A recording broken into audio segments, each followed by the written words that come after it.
Je me suis retrouvé en train de fumer et j'ai trouvé un moyen de justifier ça. J'étais en train de rapper, j'étais en train de danser. Et c'est beaucoup plus de côté musique. On nous disait no kaya, no musique. Je crois que c'était une parole de Bob Marley, ou je sais pas, qui veut dire pas de chanvre, pas de musique. Et juste avec cette parole, j'ai pu même convaincre d'autres personnes autour de moi qui pouvaient me dire ça c'est pas bien, ça c'est pas bien. Ils se sont retrouvés, c'est eux qui partaient par moments, j'étais pour moi parce que et ils partaient et revenaient et puis moi j'étais là en train de rapper, écrire des textes et tout. Et on s'est retrouvés comme ça, entouré de gens avec les beats, c'est-à-dire les instrumentales, on rappe, on fume et tout. On se disait, c'est ça, nos kaya, nos musiques, qui est trop loin d'être la vérité. Tes textes, tu les écris sans fumer. Ta vie, tu fais ça comme ça. Et c'est vrai que plusieurs personnes géraient leur addiction au chanvre. Moi, je ne pouvais pas gérer. Je me retrouvais en train de fumer tous les jours. Tous les jours. Et j'arrivais au niveau où je me disais que je ne pouvais pas passer une journée sans fumer. J'ai un ami qui se retrouvait en train de trembler comme ça, s'il n'a pas fumé. Mais on se trouvait toujours un moyen de gérer. On trouvait toujours un moyen de dire, d'ailleurs, les chanvres, où est le problème? Si je fume beaucoup de chanvre, je ne vais pas vomir. Tout ce que je peux faire de grave, c'est me coucher et me réveiller le matin. Je suis encore bien, pas de gueule de bois. J'ai trouvé toutes sortes de justifications autour de ça. DJ, calme-toi, DJ.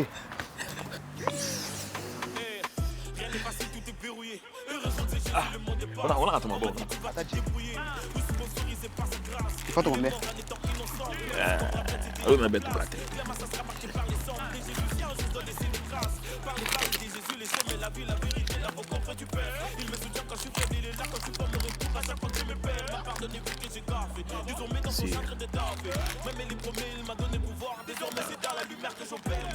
Ah, vous faites des pots là.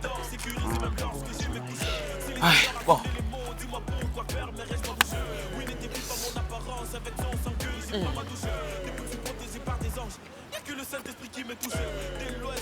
Ah, bon.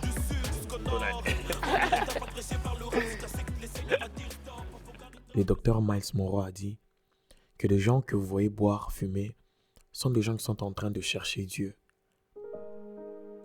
Et ce n'est qu'après que je suis arrivé à comprendre lorsque je me suis retrouvé en train de boire pour arrêter de fumer. Et j'avais un ami qui a constaté, qui m'a dit « Stéphie, ces jours-ci, je trouve que tu bois un peu beaucoup. » Et je lui ai dit que j'étais en train de vouloir essayer d'arrêter de fumer. Et c'était vrai. Et j'ai essayé. Et vu que c'était un vide que seul le Saint-Esprit pouvait combler, boire pour arrêter de fumer n'a jamais marché.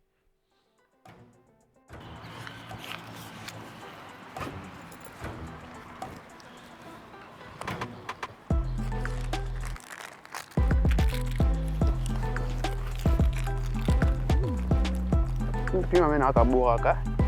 Ah, merci. Brada, DJ, tu fumes seul? Yeah. Frère, tu dois arrêter, frère. Tu dois arrêter.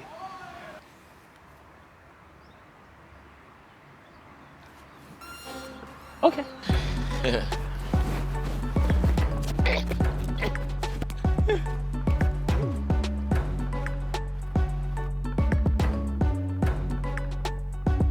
Et je ne savais pas quoi dire sincèrement.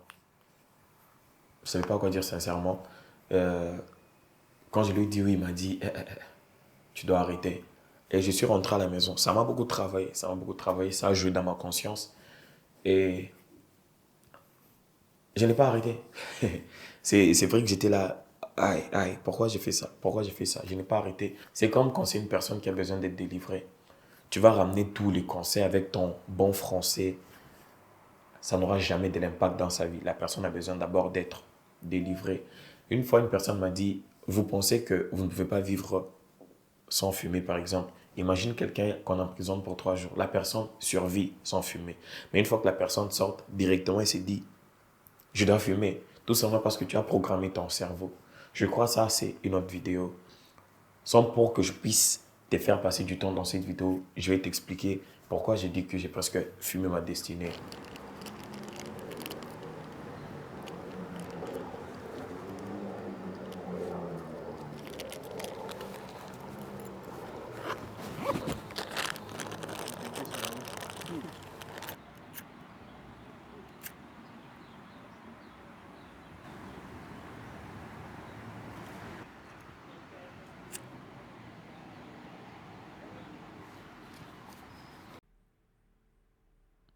Parce qu'auparavant, je me disais que je suis quelqu'un qui rêve jamais, ou presque pas. Et un jour, j'étais en train de regarder un podcast autour des fumées. Et c'était un podcast chrétien en anglais. Et j'ai lu dans le commentaire, quelqu'un a dit, depuis qu'il a arrêté de fumer, il rêve à nouveau. Et c'est alors que j'ai pu faire le lien entre mon manque de rêve et ma consistance de fumer. Et depuis le jour où j'ai pu avoir la connaissance que Dieu parle tantôt d'une manière, tantôt d'une autre. Dieu parle par moments, par des songes, par des visions nocturnes, pendant que nous sommes dans un profond sommeil. Mais c'est nous qui ne prêtions pas attention. C'est que la Bible nous dit dans le livre de Job 33, de 14 à 15. C'est pour ça que je me suis dit que j'étais en train de fumer ma destinée. Parce que pour que Dieu parle à Joseph qu'il puisse s'enfuir avec Jésus-Christ quand il était bébé, un ange a apparu à Joseph dans un songe. C'est dans le livre de Matthieu 2, de 13 à 15. Et pour ajouter, c'est au travers d'un rêve que le roi Salomon a pu recevoir tout ce qu'il avait, la richesse, les millions et tout ce que tu sais. Et c'est dans les livres de 1 roi, de 3 à 5. Tout ce qui combat ta vie de rêve, combat ta destinée.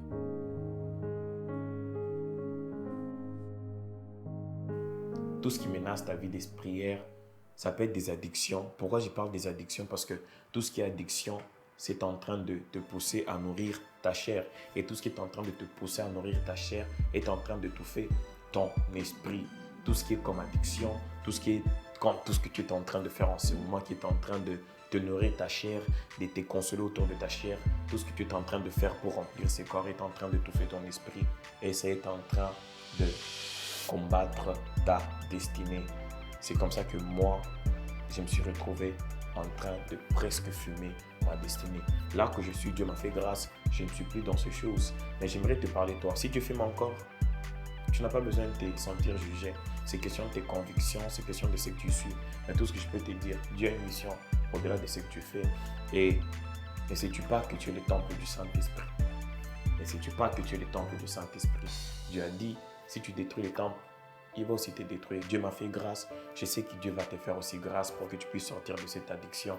J'ai pris par le nom puissant et glorieux de Jésus-Christ, puisque tu as eu la grâce de voir cette vidéo, j'ai pris que la main de Dieu soit sur ta vie et que Dieu, par le Saint-Esprit, puisse t'assister, que tu puisses sortir de ce que tu es en train de traverser, de toutes sortes d'addictions qui se passent dans ta vie en ce moment, de tout ce qui n'est pas de Dieu dans ta vie, que Dieu puisse t'assister. S'il m'a délivré, il peut aussi te délivrer. Yes. Laisse un commentaire, n'oublie pas d'aimer, c'est une façon de nous encourager. Si la vidéo t'a béni, N'oublie pas de partager. à 2, 3, 4, 5, 6, 7, 8, 9, 10, yeah! Oh! Soldat du Christ. Détino 2, 3. Peace. Si la vidéo t'a plu, en fait, n'oublie pas d'aider. Mais franchement, t'es bien apporté à Mouki, tu as bien. Si tu as. Pardon, pourquoi t'es bien pour les porter? Rien n'est facile, tout est verrouillé. Heureusement que c'est Jésus, le monde dépasse. On m'a dit tu vas te débrouiller. Nous sponsorisé par sa grâce. Il est mort en étant innocent. Plus de comme rappelle, c'était à ma place. Clairement, ça sera marqué par les cendres de Jésus. Si un jour je dois laisser des traces. Parler de Jésus, les chemins, la vie, la vérité, l'avocat du Père.